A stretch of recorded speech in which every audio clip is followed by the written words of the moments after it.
파푸아뉴기니, 그 거대한 밀림 속을 굽이굽이 흐르는 세피강은 남태평양에서 가장 긴 강이죠. 카로스 마을의 아침에 밝았습니다. 이른 아침부터 집을 나서는 아이들의 손엔 긴 뭔가가 들려있는데요. 강으로 향하는 걸 보니 노를 하나씩 들고 나선 거군요. 아침 일찍 아이들은 어디를 가려는 걸까요? Makin tuh anak sekolah na yun. Oke. Anu makin gue di tempat sekolah nanti. 카로스 마을의 아이들은 배를 타고 학교를 갑니다.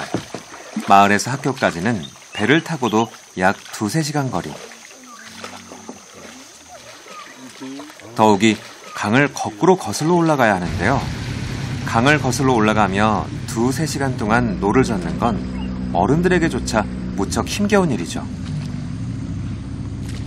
하지만 학교를 가기 위해서 아이들은 매일 아침 온 힘을 다해 물살을 가릅니다. 드디어 학교가 보이기 시작하네요. 이 학교는 세피강가에서 유일하게 초, 중, 고등학교가 한데 모여 있습니다.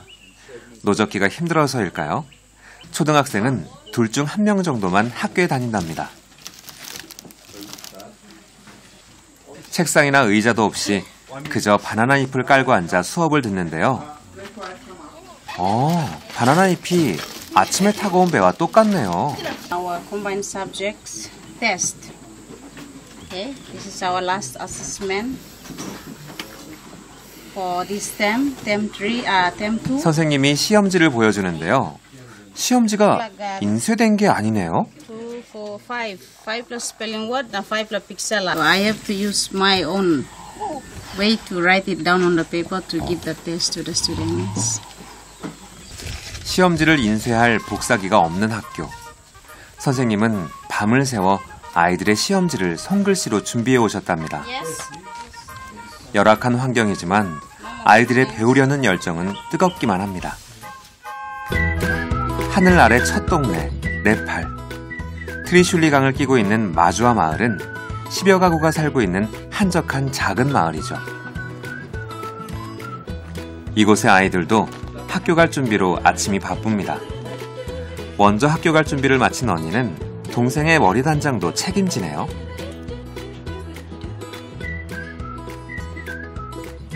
교복을 단정히 입고 구두끈도 단단히 매야겠죠? 이 친구는 집을 나서기 직전에야 세수를 하네요. 한창 멋부릴 나이. 머리 손질도 한 방에 끝냅니다. 근데 손에 들고 가는 건 뭘까요?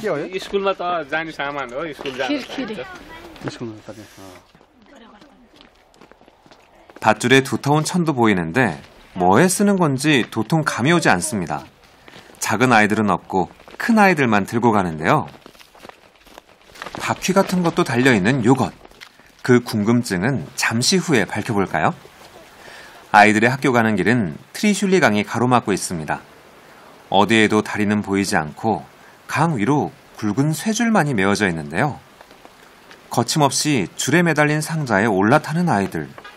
매일 해온 듯 제자리를 찾아 앉습니다. 아마도 이걸 타고 강을 건너려나 본데요. 이 길을 말고 따라 타는 길도 있어? 까보라.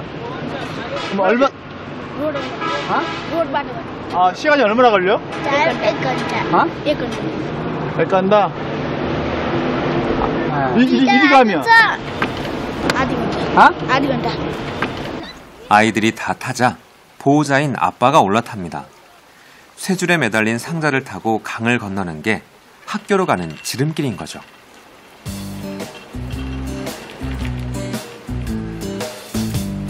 아이들의 무게와 기울기가 있어 강의 중간까지는 저절로 내려가는데요. 그 이후부터는 아빠가 손으로 직접 쇠줄을 잡아당기며 건너야 한답니다. 강 건너편에 가까워질수록 쇠줄의 기울기가 높아지기 때문에 더 힘껏 잡아당겨야 하죠. 이번엔 큰언니가 건널 차례. 우리가 궁금했던 밧줄의 정체는 바로 쇠줄에 연결하는 도구였습니다.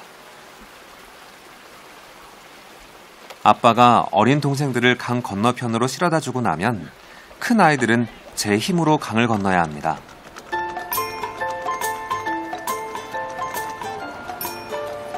거대한 트리슐리강 위를 오로지 도르래가 연결된 밧줄 하나의 의지에 건너갑니다. 헬멧이나 장갑도 없이 매일 아침 학교 가는 길은 아슬아슬 위험천만입니다.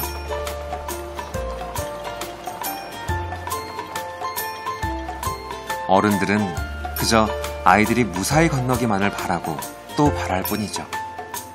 많이 भइसक्यो पहिला सुरुमा त डर लाग्थ्यो त्यहाँ पनि लाग्दैन अनि त्यसले तार्दा अब जुन अहिले जाडो महिना हात काटिन्छ नि त हात कस्तो दुख्छ अब अहिले हामी तार्न त गाह्रो भयो यो दुईटा बहिनीहरू पनि तार्न सक्छ तर जाडो भएर तार्न दुख्छ नि त थाहा त्यही भएर गाह्रो हुन्छ नि अहिले जाडो महिना झन् गाह्रो हुन्छ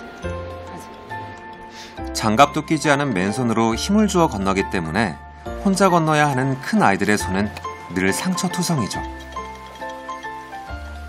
이렇게 강을 건너고 나면 아슬아슬한 등굣길이 끝나는 줄 알았는데 아직도 아찔한 코스들이 남아 있습니다. 강을 건넌 후 언덕을 오르고 나면 강만큼이나 위험한 고속도로가 나옵니다. 인도도 없는 고속도로 갓길을 아이들끼리 걸어가야 하죠. 차들이 쌩쌩 달리는 고속도로를 지나고 나면 마지막 관문이 기다리죠. 바로 출렁다리. 그동안의 코스가 너무나 아찔해서 출렁다리는 오히려 안전해 보이는데요.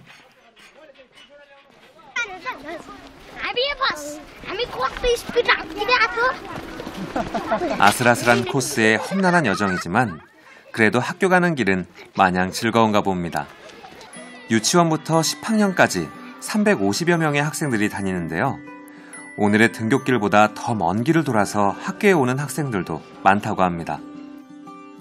아이들이 학교에서 돌아오는 시간, 엄마는 부엌에서 식사 준비가 한창입니다. 헌데 냄비 바닥에 물에 갠 젤을 바르는 건 왜일까요?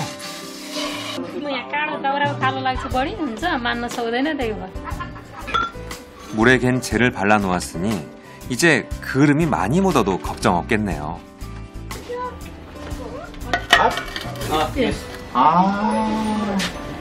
밥을 앉혀놓고 이번엔 녹두를 맷돌에 가는데요. 요게 네팔의 녹두.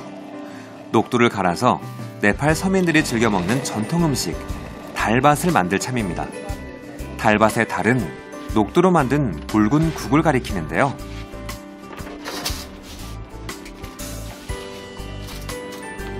이게 바로 녹두로 만든 달입니다. 감자와 토마토 등 각종 채소로 만든 채소볶음까지 곁들여 드디어 달밭이 완성됐습니다. 이게 달밭이라고 하는데요. 달은 녹두, 밭은 밥이 나고 달밭인데 뭐 이것을 섞어서 이렇게 먹으면 됩니다. 달밭을 먹는 방법이 있습니다. 달과 밭을 손으로 비벼 엄지손가락으로 입에 밀어넣는 거죠. 평범하지만 늘 힘을 주는 엄마의 밥상. 그래서 아이들은 내일 아침 또다시 아슬아슬한 학교 가는 길을 걸어갈 힘을 냅니다.